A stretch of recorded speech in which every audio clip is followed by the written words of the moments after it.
Calaroga Shark Media.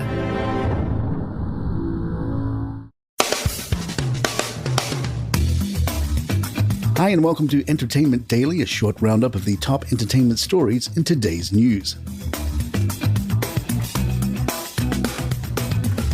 The privacy-minded and environmentally conscious Harry and Meghan made an unexpected appearance at the premiere of Bob Marley, One Love in Jamaica on Tuesday.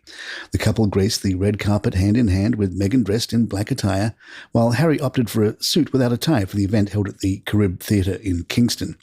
In the Daily Mail, Sarah Vine writes under the headline, Harry and Meghan are casting themselves as refugees from a repressive regime.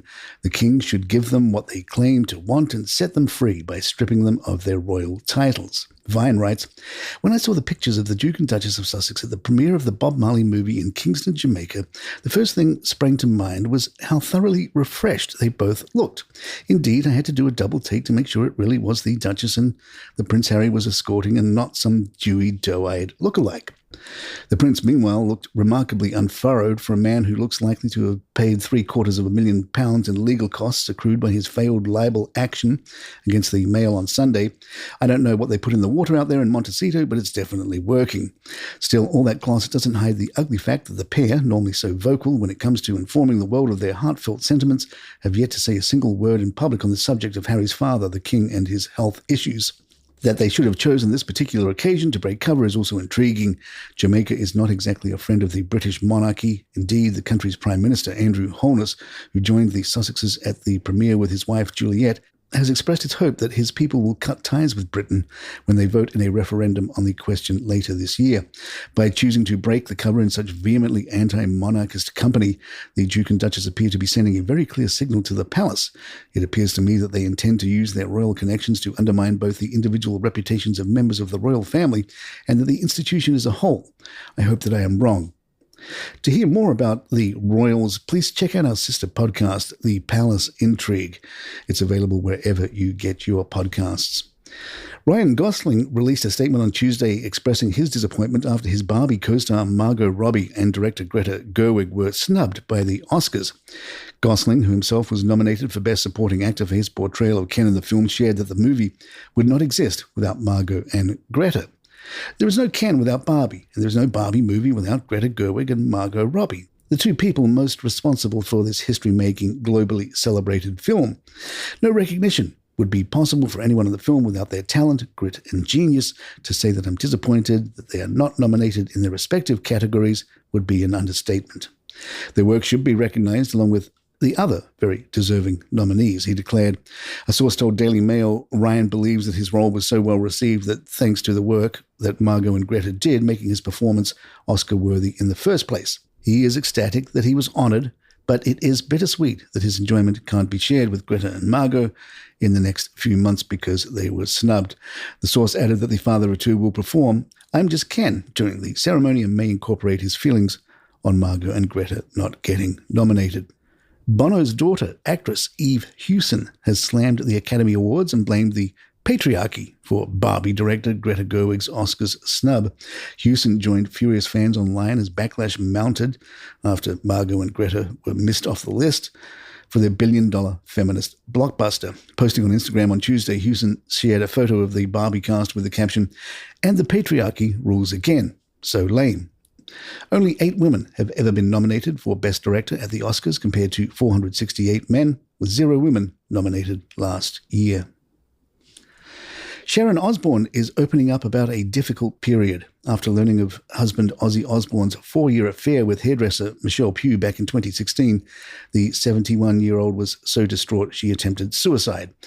"He always had groupies, and I was so used to that," she explained to journalist Jane Moore per The Independent in a recent onstage interview in London. "But when he knows the name of the person, where they live and where they work, it is a whole different thing as you are emotionally invested. I took I don't know how many pills." The TV personality, who shares children Amy, Kelly, and Jack with the Black Sabbath member, continued, "I just thought, my kids are older, they are fine and can take care of themselves, so I took an overdose and locked myself in the bedroom. The maid tried to come in and clean the room and saw me."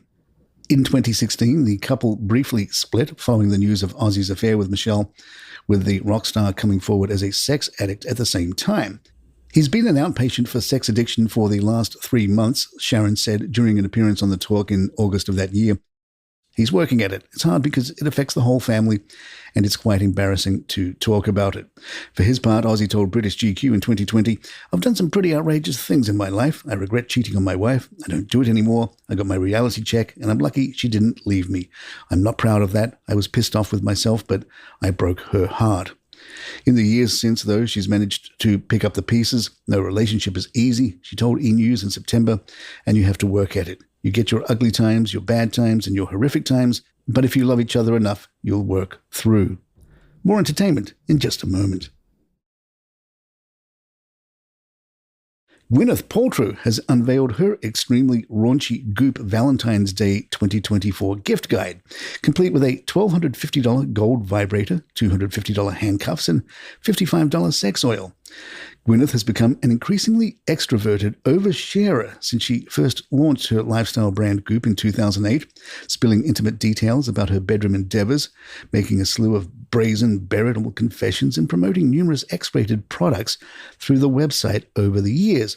That's why it comes as no surprise that she included a series of racy items on her list of present recommendations ahead of February 14th, including not one, not two, but 5 different vibrators, numerous sex toys, and various other items that can spice up your love life, like a chocolate aphrodisiac and an orgasm balm that is designed to heighten sensation. Some of the risque items on her list were the His and Hers vibrator set by WeVibe for $199 and a $219 device from the brand Womanizer that uses air pressure to create a sucking sensation that feels like oral sex. Most expensive of the sex toys was the Kiki de Montpass gold wand, which is priced at a whopping $1,249 and is described as a dildo wrapped in 24-karat gold. Another erotic item that made it onto Gwyneth's list of V-Day recommendations was a pair of 14-karat gold-plated handcuffs, perfect for exploring restraint fantasies. In total, the guide included 103 items, ranging from pricey jewelry, makeup, and beauty products to lavish home goods, furniture, and even stays in 5-star hotels that cost close to $100,000. And there you have it. Please follow us on Spotify, Apple, or your app of choice. And if you like the show, hit those 5 stars on Apple. It really helps us out. I'm Mark Francis. My thanks to John McDermott. This is Entertainment Daily.